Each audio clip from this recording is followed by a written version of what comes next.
Millennials are broke, Gen Z doesn't want the suburbs, and 21 million boomer homes are about to hit the market. Who the hell is going to buy these homes? 21 million homes. That's a lot of homes, man. I mean, here's some of the data breakdown. 3.2% of boomers are net worth millionaires, which, by the way, seems kind of low to me. 3.2%, but who might have questioned the data? The majority of their wealth is trapped in home equity. Home equity, by the way, they didn't buy the lie of the 401k. Their home made them millionaires, not their 401k. They need high values to fund retirement. They need high values to fund retirement, meaning they need to sell their large suburban homes for a lot of money so then they can take that equity and move it into a smaller home, apparently. But they're saying buyers are either priced out or uninterested in 3,000 square foot houses. What do you guys think? First of all, I think people say that they're not interested in big houses when they're like, "Oh, I'm a minimalist. I don't want the big house. I want the smallest." That's just because they can't fucking afford it. If you want to, people like big houses. They like entertaining spaces. So I'm gonna disagree with that last data point. But what do you guys think? What are we gonna do? Are we gonna have 21 million houses hit the market? And what is that gonna do for us? But I want to go back to your data though, because you said 3.2% are net worth millionaires. Is that saying only 3.2% have $1 million outside their primary residence? Is that what that status saying, or do we know? Oh, you're asking me about the data. Well, you collected the data, so I figured that you have the. I think it's got to be in saying their primary residence. Okay. If the majority of their wealth is trapped in home equity, I mean, yeah, we're investors, and I'm sure some of these boomers are investors. Let's define boomers. I mean, who are the baby boomers? Shut up, Mitch. Shut up. I'm not a boomer. Fuck you. I'm not a boomer. I'm going to just... I actually didn't even think about it. I was serving that up on a platter. So baby boomers, I believe, 1946 to 1964. So that's 61, 79-year-olds-ish. It's post-World War II. All the GIs got home. They started breeding like rabbits, and they had a bunch of kids, including our parents. And... which actually fueled the middle class revolution, by the way, post World War II. But now the silver tsunami is going to fuel sort of a huge economic shift, and the businesses are going to change hands. Obviously, real estate is going to change hands. I would say that 3.2 million boomers are net worth millionaires because of their primary resident. Like my mom's a great example. She was a school teacher. She was sold the bullshit lie to make $50,000 a year your whole life. Give everything in your pension or your 401k. But really, all my mom's net worth is in her house. She owns it outright. It's worth probably a couple $1 million. But it's a big house. It's on land. My mom's 75. She's going to have to downsize, and she's going to have to preferably, I'm already asking her, like, you should start thinking about buying a smaller house. But the question is, are we going to have 21 million houses hit the market? And they're saying, and the speculation is there will not be enough buyers to absorb the demand, primarily because the buyers can't afford it because of maybe higher interest rates or insurance, or they're speculating that maybe buyers don't want these larger houses. So I think it's bullshit, by the way. Travis, I think the problem is like they're really, really focusing on primary residence, single family homes, and being a net worth millionaire, like a paper millionaire on your primary residence, almost in some ways means nothing, I think, to that person. You got to think this is a generation that was sold on the idea, and whether or not this is a good or bad idea, but sold on this idea of buy your home, get a 30-year mortgage, pay it off, own this thing free and clear. The problem is a lot of these baby boomers, they're not going to live to see the equity that's in their primary residence. So they are going to look, the only way for them to be able to actualize, I think, a lot of that equity is to sell their home. Well, that's what they're saying. They're going to sell, and there's going to be 21 million on the market, and then they're going to go find a smaller house. Go ahead, Mitch. But I don't think that it works like everybody just decides to sell one day. Maybe over the next 10 years. I mean, different people will live, to different ages. Like in other words, absorption and the offloading of homes doesn't just like happen. So I feel like this is, by saying it's just going to hit the market, 21 million homes, who's going to take them, is like almost sounding like it's all going to happen at once versus like there's inheritance. There's people, people sell slowly, or they move out and rent it out because they're going to give it to the kids, I don't think it's going to be such a supply shock. The other thing too, though, is on the other end, you have a ton of demand for housing that we've seen pent up over this high interest rate. There's a lot of people on the benches sort of waiting. So yeah, do we see an increase in supply via boomers? Maybe, but that that I believe is going to be absorbed really, really quickly. I just don't see this huge influx of supply. Like, oh my gosh, you don't think there's going to be, I mean, some say this is going to be like the largest inventory wave in U.S. history. You don't see that happening. I think that absorption happens slowly. It could happen over the next 10 to 20 years because everybody's in different cycle.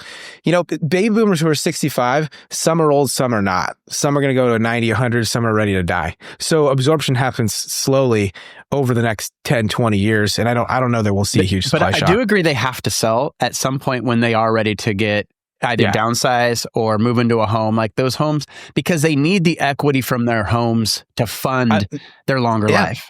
Right. So, a lot of them they will sell. They will sell. And a lot of them do maybe spread out or over the next.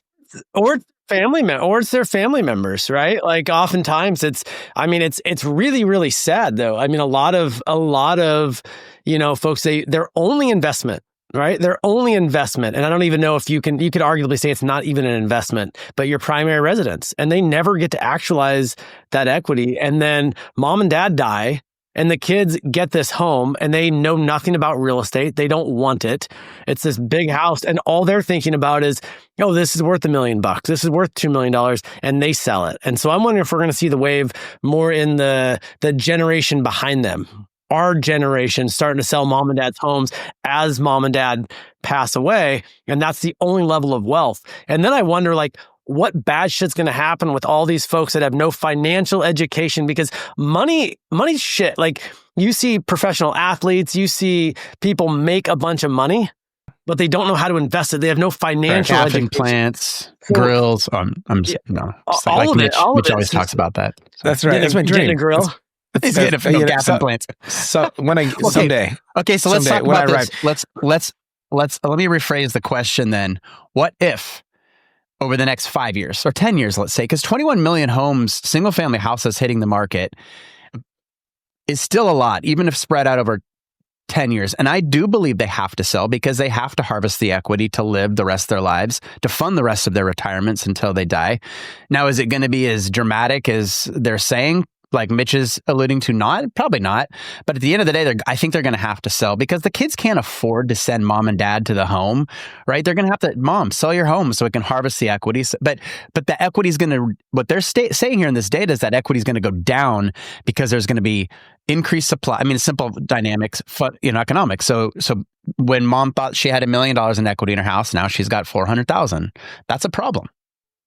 I agree. I agree with the data, but I also disagree because that generation in particular, they didn't live large lives. You're talking like post World War II. So even the wealthy of that generation were silent. They were quietly wealthy, right? So I think a lot of times that generation was living way below their means. So even if they had this nice, expensive home paid free and clear, that generation is also receiving Social Security or a retirement pension. They have money coming in. Going away, Gabe. Didn't you get the memo? That's fucking gone. But not for this generation. They keep printing money. They'll keep printing, but not for them. So I got a question. So we're long-term cash flow investors, right? That's the whole goal is 0 to 100. Yes, why do we care about this though? So for example, like if there's a huge, what happens, right? If it's true that 21 million homes come on the market, supply shock, what happens to us? How do we defend ourselves? I mean, that's kind of my head's and at. the people listening to that, they're like, okay, I own apartment complexes, I own mobile home parks, or I own residential rental real estate. Well, and to add to that question, I'm so fucking tired of everybody focusing on single family houses when it comes to real estate investing. And single family houses are so speculative. It's like, I'm going to buy it. I hope it increases in value if I can even hold on to it. Right. And so, but at the same time, oversupply, you call it a supply shock, does affect residential housing, whether it's a mobile home park, whether it's an apartment building, where someone might have been moving it into your Class A apartment, maybe a younger couple. Now they're going to go buy a house because the price is lower. And yes, interest rates are higher or up or down. Shit, this whole interest rate thing's kind of silly. Anyway, man, when I bought my first house, it was in the 8s, right? And so it was like, oh my God, the interest rates are, or like our parents bought houses with double-digit interest rates. So I think that's, you got to buy on the fundamentals, right? Gabe uses hard money all the time and crushes cash on cash because he structures the deal the right way. But but going back to that, someone's going to buy a house instead of renting your A-class apartment, right? So then the A-class apartment owner is going to lower the price of their apartment to get in someone that might have been renting in a B-class apartment. So then they're going to move up. And now that B-class is going to have vacancy, so on down the line. So regardless if you own A, B, or C-class apartment complexes or mobile home parks or other residential housing, it's going to affect it. Well, but I think though, like if that's the only piece of data, then yes, that makes sense, right? Where it flows down, the whole market gets soft. You also have these other sort of times in history where builders went home. So 2008, big crash, builders go home. We have a total undersupply between 2008 and whatever, the last 10 years. Then the COVID inflationary era, builders went home. Well, we're still growing in population. People still need homes. Yeah, I know, right? Well, so we'll talk about that in another video. So, but the idea though is like builders go home. You have more people coming to the market that need homes, and globally, you have an undersupply. So that's where I don't think that this influx of supply is going to affect everything, because I think that there's a built-up demand that we can't even see. How many people are in apartments or in their parents' ADU or basement or wherever who are going, I'm going to go buy when interest rates align, when prices align. So I think there's a big bench that we're not considering that need housing. I also think we're not considering the fact that some of these adult children are going to move into mom and dad's house, help take care of mom and dad. And then when they pass on, they're going to live in this home. There's maybe $1 million of equity, $2 million of equity, but that's unaffordable for most home buyers, right? And so they're going to move into mom and dad's home that's owned free and clear. That's going to be their only, for the majority of Americans, that's going to be their only level of wealth. Well, you're already seen it. People move in, take care of the parents. The house is too big. The yard's too big. They take care of it. The parents live. That's how it's done in Europe. I mean, these homes are held by multi-generations. But I agree with what you're saying, Mitch. I think there are other data points, right? Yeah, 21 million hit that market. Will there be in my mind, will there be a short-term shock? Maybe will rents get subdued? Would there be an oversupply temporarily? Just like we've seen in other market fluctuations. The fact of the matter is the population in the United States. Actually, I'm stupid, I guess, because I thought the population was probably declining because people were breeding less. It's increasing. Yeah, it's increasing. Slowly. It's the rate of population increase is declining, but it's still increasing.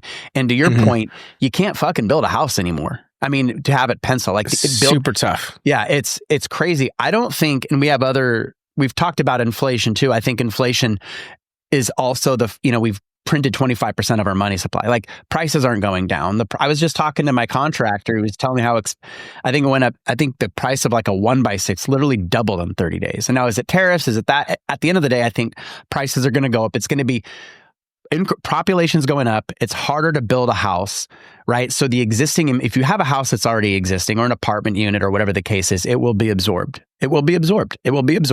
I think it's already being absorbed. Look, baby boomers, my parents are in their 70s. They're healthy, right? They still have their home. A lot of their friends are already selling their homes though, or they have to, or they're sick or whatever. So it's already happening. This whole 21 million is going to hit tomorrow thing. Like I think it's already happening. I think it's going to happen over time. And like Gabe said, there's other scenarios. Kids move in. So I don't think it's just like, hey, flip the switch and 21 million. The second question that this data is saying is that the younger generations, the millennials and Gen Zs, don't want big houses. And they want to live in the urban corridors, right? I have my own opinion, but I want to get, do you think, first question, do you think younger people don't want big houses because they're minimalists, because they're digital native, warriors, whatever the case is? Or do you think if it was affordable and they could do it, they'd fucking do it all day long? Because they'd have a nicer, bigger house. Us that are in the younger generation, we appreciate that. We can actually give our perspective, and you could turn up your hearing aids and try to understand what we're saying. I believe are technically millennials. We are technically generation. Mitch is a millennial. What are you? You're 42, right? I don't identify as a millennial, but I don't. I'm okay. What do you identify as? He just cruises right through that question. He did. Do you agree that the younger generation? I'm looking at a sheet right now. I know that you're a Gen X, so you are not in the same generation as Mitch and I. That's true. Okay, it's true. All right. I don't feel included. This is no DEI show. Right? I'm an old millennial. I'm not a millennial. No one ever talks about Gen X. It's like we're the invisible. Forgotten rock the boat generation. You got the silent generation in the 20s through 40s, but this is like the nobody cared generation. That's because we were out building tree forts and not being pussies like you guys. Anyway, go ahead. Do you think the younger generation will avoid buying, if they have the ability to buy a larger house, will they do it? Or are they going to opt for the 300 square foot efficiency unit, condo unit, apartment, whatever in the downtown corridor? I don't think they'll be able to afford it. I think it's going to be an affordability thing. We don't know where interest rates are going to be. I mean, I think the smartest thing would be like if a young person who has equity, not even in their own home, like, mom and dad pass away and there's equity in that home, go buy a fucking apartment. Go buy a multifamily property. Go buy something that you can house hack. Well, we say that all day long, of course. Yeah. And I'm talking younger than us. I'm talking like, Gen Z. Like Gen Z, they start to, get equity or they start building assets, whatever it might be. Go buy something that you can house hack. Go buy a multifamily. Go live in one of the apartment units and rent out the other and start building equity and creating assets that way. That's who's going to survive. Like, it doesn't matter what generation. Like if you own assets, particularly cash flowing real estate assets, you will be in a better position. Every single one of these generations, every generation before us, every generation after us, I believe will be in a better position if they own real estate. And I'm talking cash producing real estate. I don't care if they own their own primary residence or not. I don't care if they live in a small house, a big house, they rent, they buy their primary, but they need to own some actual investment real estate. And every generation before us and every generation after us will be in a better position if they pull a trigger and buy some cash flow real estate. That's I think. Yeah, I agree. I mean, let's tie this back, right? We're cash flow investors. We use passive income off real estate investments to fund our lifestyle, to achieve time freedom. Like if someone's listening to this and they're getting terrified that there's going to be the supply shock, I think there's always going to be something in the news that's going to persuade somebody not to take action, right? At the end of the day, maybe when there was the stagflation of the 70s and there was inflation and all this shit happening, people that were not going to take action used that as data points to validate their own internal beliefs not to take action. Oh shit, I can't do it now. And then they never did it. And now here we are in 2025. Hell, they wish they had bought everything they could get their fucking hands on in 1970 or 1982. So I agree with you. I think if you're an action taker, be an action taker. If interest rates are 12%, make it work. There are properties out there to make it work. Get seller financing, get hard money lending, force appreciate the asset. But at the end of the day, like all this, I hate it when it's so myopic. People talk about real estate investing as single family houses. I'm going to buy a house. Is it going to go up in value? Is it going to go down in value? At the end of the day, I think it will always go up in value. But A, can you hold on to it? Did you buy it with sound cash flow fundamentals? Meaning, does the profit that the property spits out adequately cover the debt with a buffer, right? And that's all banks care about. That's how you defend yourself. And I would argue with you, yeah, single family houses, yeah, you own a single family rental house, it goes vacant, you have 100% vacancy. You own a fourplex, yeah, you go vacant, you're 75%. You own 50 units, it's even better. So people that are listening to this, buy real estate. I believe in buying larger cash flow real estate that you can force appreciate over 5 units. For every annual dollar of profit you create, you increase the value 10 to 20 times, and make sure you have adequate cash flow, A, to cover all your expenses and debt with a buffer left over, but that buffer is your cash flow to live your life and to achieve time freedom. So stick to the fundamentals. I agree. Stick to the fundamentals. And really, I think it's about cash flow first and freedom forever. Yeah, I love that. Yeah. I do love that. I don't know where you got that, but I really think that's interesting. Yeah. So going back to the, so going back to the, hey, people don't want big houses. I think that's kind of bullshit as well. I said that. I think that. Yeah. Thank you for agreeing with me finally. I came up with that. I came up with it as bullshit. So I think it's bullshit because I think young people, it's easy to be minimalist and it's easy to have a small apartment or a small house or whatever right? But you start having kids, you start having a family, you need space. I mean, you look at like the life cycle of a human, it starts out with a small apartment and it usually ends with a small apartment, a condo. But in the middle, you're looking for a bigger house with a garage and you got toys and you have all the things. So I don't think the demand's going to fall off for bigger houses. Can they afford it? I think that your next generation, you're going to see more consolidated wealth in the few than we've ever seen. Yeah, the middle class is getting eradicated. Well, but you not only just like inflationary pressures and things like that, but AI and tech is offering younger people a massive lever. I think we're going to have multiple people who have billion-dollar fully automated businesses with very little employees, and those folks are going to go grab up a lot of real estate. You could see the renters economy growing more and more and more as there's more and more consolidation across everything, single family, multifamily, industrial, all of those. I don't even think we understand the wealth creation of the younger generation that's going to happen among the few younger people. Not everybody, but a few. And that it's going to be interesting. I agree. I think people underestimate Gen Z and Gen Alpha and these young kids. Like, people like to talk so much trash and think that their generation's the best generation. And, you hear Travis, like, in my day, I used to walk 12 miles to school uphill both ways, but I had a typewriter. We only played with sticks and rocks. We didn't have screens. Yeah. But don't underestimate this younger generation. And I think even those that don't necessarily want to be real estate investors the way that we invest in real estate, I still think real estate's going to be a great store of wealth. I mean, a lot of the tax code is written on like the benefits of owning investment real estate, right? And so whether or not this younger generation are active real estate investors like the three of us, or they build their wealth some other way, they're going to need to put their money somewhere.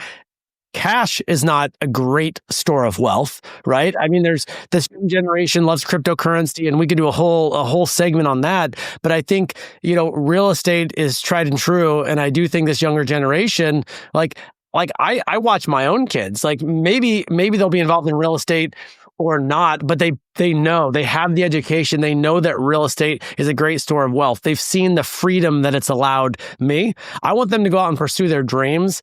But by default, they will likely, whatever they go out and do and are successful at, they'll likely end up choosing to put their money in real estate in some aspect, because they know there's a benefit. Gabe's going to be like, kids, I love you. Do whatever you want. Choose your own dream. But just buy real estate or you're dead to me. That's it. Totally. No, but the conditional love. Yeah, but I think there's value there. Like years ago, I don't think it's something my kid's interested in now. But he was like, "Oh, I might open up a bakery, but I think I'm going to buy some real estate so it can fund the bakery." And I'm like, "Oh, that makes sense. That makes more sense than like a possible failing business. Go buy some real estate that can go fund your lifestyle or fund another business." Or well, we know. I think middle class is going away. Inflation is the invisible tax. Our governments keep printing money. They're not going to stop printing money. They can't stop printing money, right? Regardless if you're left or right or blue or red or pink, we outspend, right? We're going to print money. And if you own assets, those assets will increase in value. The question is, you have to buy on sound real estate fundamentals so you can hold the asset. All these people think I buy and I sell in 10 years. That's great. Well, shit happens. A lot happens in 10 years, right? Make sure you've got solid cash flow. And if you have rents that go down for 3 or 4 years because there was a temporary oversupply in your market, or if whatever the case, your cap rates slip or whatever, cash flow is what's going to allow you to hold the real estate asset through those ups and downs. And at the end of 10, 20 years, you're going to be a lot wealthier because of it, for sure. Well, and I'll say this too. If we do see a big supply shock, right? 21 million single families, houses go down. You see apartments suffering, other asset classes suffering because of supply shock. Yeah, that's why I didn't say it. So it's a great time to buy though, because once you can make that property cash flow, whether it's single family or duplex, triplex, 10plex, whatever it is, once it cash flows and you've got good debt cover, right? Good cash on cash, that's a great time to buy. And we've seen that happen in history with like BlackRock, right? Where it's like homes go on sale, everything's discounted. The thing is when supply comes on the market and the price adjusts, someone's going to buy it. Whether it's a consolidator or it's a single investor, somebody will buy it. And the capital, the free market, if our country allows it to be a free market, will fix itself. It always right-sides itself. So we might have a temporary supply shock, but it will right-side itself, and real estate will continue up and to the right, in my opinion. Yeah, I also think when we talk real estate, like a lot of this, I feel like is in the short term. Even 10 years, in my opinion, is short term when talking about real estate. I think real estate I believe it's a long game. Real estate investing is not get rich quick. It's build wealth slowly. And yeah, you can make some big moves. You can buy commercial real estate, mobile home parks, multifamily, industrial, whatever. And you can force appreciate these assets. But real estate over a long period of time, that's really how you build wealth. So even a 10-year period, yeah, we're all young enough that we're going to live through many cycles. And I think real estate's going to go down, it's going to go up, it's going to go sideways. Interest rates are going to go up, down in every direction. But if you buy and hold cash flow real estate on the fundamentals and you hold it long enough, you're going to build wealth. It's not, I think a problem is when people think real estate They think their primary residence, or they think single family, or they think flipping home, buy low, sell high. And real estate investing is not buy low, sell high. That's very speculative. And when you look out 20, 30, 40 years, you can build a shit ton of wealth in a 20, 30, 40 year period by buying and holding cash flow real estate. On fundamentals, on cash flow fundamentals. So people that are listening to this, yes, are interest rates going to go up and down? Yes. Are values going to go up and down? Yes. Is there going to be oversupply, undersupply? Yes. Is oil prices going to go up and go down? All that shit's going to happen. We've seen it. I've been around a little longer than World you War guys. II, Vietnam, all that. Housing crash. I had a duplex. It sucked. At the end of the day, it crushed it, right? I just held on to it long enough. And if you buy in fundamentals, you have solid cash flow, you're going to be fine. Also, you can leverage that. Like Buffett says, like, be greedy when others are fearful, right? Be fearful when others are greedy. When people are fearful and running out of the burning house, look for deals, because you can get deals. You can find sellers that are willing to sell. Maybe they need to get it liquid because their business is struggling, or maybe they need to get liquid because they need to retire. In this particular scenario, find good deals that are resting on good cash flow fundamentals, and you're going to win. I agree. So as we wrap up this episode, I want to ask you guys each, and I'll answer the question too. What do you guys think will change the most by 2035? So 10 years out, what does the real estate market look like? This doesn't have to be a prediction. You can say where you think interest rates will be, but overall, big picture, what's going to change most about investment, let's say investment real estate, by year 2035? Mitch, I'll let you go first so I can tell you how dumb you are and disagree with you. Go. I appreciate that. I think we're moving towards a renter's market. I think that renting anything from your car to your bike to you look at like the sharing economy has really taken off, and it's in the younger crowd, or the younger generation has adopted that. Not only that, but economic pressures and ongoing inflation, I think, will push people to rent. So I think we're gonna have a lot more renters. I also think that there's a shift from the cities, especially cities that are not managing their businesses correctly, or their streets correctly, with homelessness. Yeah, the entire West Coast is a good example. I think people are moving away from there, and they're moving to geographically unique locations. So smaller towns where they can work digitally if they can, and they can live a big life and go enjoy the outdoors. So I think there's a migration from the big city centers, right, to the smaller towns. But I also think, like, holistically, 30,000 foot level, I think the amount of renters will increase. The challenge our young people have coming into this market is much greater than I had. It's much greater than Travis had, or our parents had. So, I was working the math the other day. Travis or our parents, I love it. You see that? So I was working the math the other day, and it was like I bought at around like 1.4, 1.6, somewhere in there, from my income to the price of the home. That was a ratio, home divided by income. Today it's 6, 7, 8 in some markets. So people are pushed into being renters, and I don't think that trend's gonna stop. Yep, all that's wrong and you're dumb. Okay, I'll add. I'm just joking. I do agree with you. I think that it follows the fact. Watch Ray Dalio. I'm a big believer in what he's saying. I think the middle class is getting vaporized. We see it. We see dual income earners. They bought the bullshit lies of going to college, getting a good W-2 job, and they can't fucking live. They're going to the grocery store. It costs $200 to get a 2 bags of groceries. So I think, with that narrative, I think that you're going to see people, you're going to have the haves, which are going to be fewer people that have held assets, that their assets have grown through inflation. And they're going to be the ones that are going to be harvesting equity in their real estate assets to go, and they're going to be buying nicer houses. I do think that the middle class is dead. So I think you're going to be a renter's market, and you're going to be a renter's market more in the low income to to the middle to low income. That's going to be Class B apartment complexes. That's Class C apartment complexes. That's mobile home parks. B plus A, I don't know about that. I think that's going to be a tougher gig. I also think there's going to be a flight out of the inner cities. Maybe not for the reason Mitch says. I think it's going to be because people are fleeing to areas they can afford. I was just researching some data where people are leaving Austin, they're leaving California, they're leaving these areas that are high cost, and they're moving to the Midwest. Right. So I think you're going to see migration patterns where people are following affordability. So I think it all comes down to the haves, the 1%, and then mostly the have-nots. Unfortunately, I don't like it, because I think having a strong middle class is important. I also feel like you said, I think maybe there'll be some migration to inner cities, nicer inner cities like red states, like Boise, like some Texas, etc. I wouldn't want to touch foot in that feces-ridden, dirty needle piece of shit downtown Portland. And you can blame fucking city management over that. I wouldn't want to touch it. But downtown Boise, all day long. Yeah. Good point. Gabe, what about you? Yeah, I don't really have an opinion. All right, and that concludes After all of this. that. No, I mean, I just piggybacking on what you guys said. Yeah, I do think the middle class is getting gutted, but it's interesting. Like when I step back, it's like the poor are wealthier today than the poor have ever been in the past. And in a lot of ways, the middle class is too, and the wealthy too. Like you always hear people say, like the poor are getting poorer, the rich are getting richer.